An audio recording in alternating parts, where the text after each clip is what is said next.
आपल्या पृथ्वीवरती सर्वाधिक ज्वालामुखी आणि सर्वाधिक भूकंप आणि सुनामी येण्याचा जो एक भूप्रदेश आहे त्याला आपण रिंग्स ऑफ फायर म्हणतो किंवा त्याला पॅसिफिक रिंग्स ऑफ फायर म्हणतो। ही एक प्रकारची टेक्टॉनिक प्लेट आहे की जी एक जवळजवळ एका राऊंड आकाराची आहे। म्हणजे जवळजवळ 40,000 किलोमीटर रुंद लांबीची ही एक टेक्टॉनिक प्लेट आहे आणि 500 किलोमीटर जवळजवळ रुंदीची ही प्लेट आहे। ही प्लेट जी आहे सतत मूव्हमेंट करत असते, म्हणजे सतत हलत असते आणि समुद्राच्या ही खाली आहे।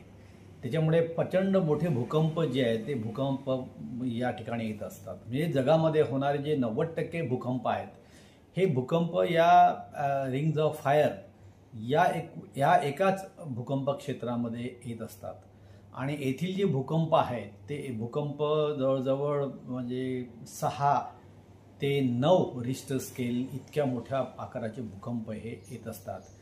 ही जी रिंग्स ऑफ फायर आहे ही भारताच्या पूर्वेकडील किनाऱ्याकडे आहे। म्हणजे जकार्ता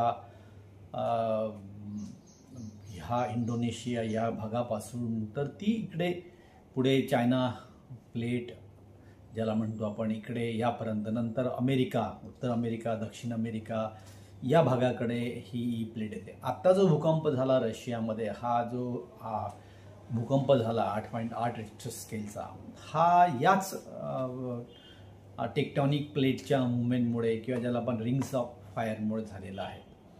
तर म्हणून आजच नाही तर गेल्या हजारो वर्षापासून जे भूकंप आपल्याकडे येत असतात पृथ्वीवरती ते या टेक्टॉनिक प्लेटच्या मूवमेंटमध्ये किंवा रिंग्स ऑफ फायरमुळे येत असते।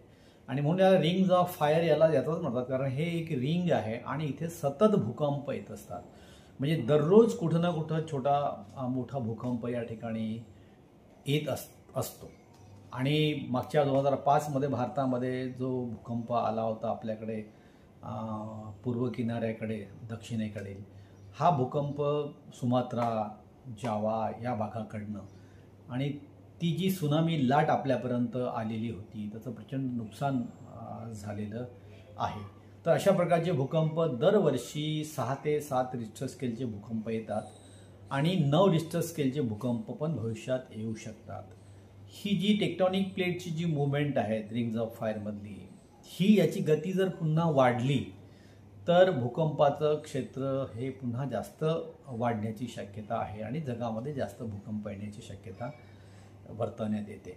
भारताच्या बाबतीमध्ये आपण जर विचार केला तर भारताच्या बाबतीमध्ये काही खूप मोठा धोका नाही आहे या रिंग्स ऑफ फायरचा, परंतु हिमालयीन जे क्षेत्र आहेत म्हणजे पूर्व आणि पश्चिमकडील जे हिमालय पूर्ण क्षेत्र आहे हे सर्वाधिक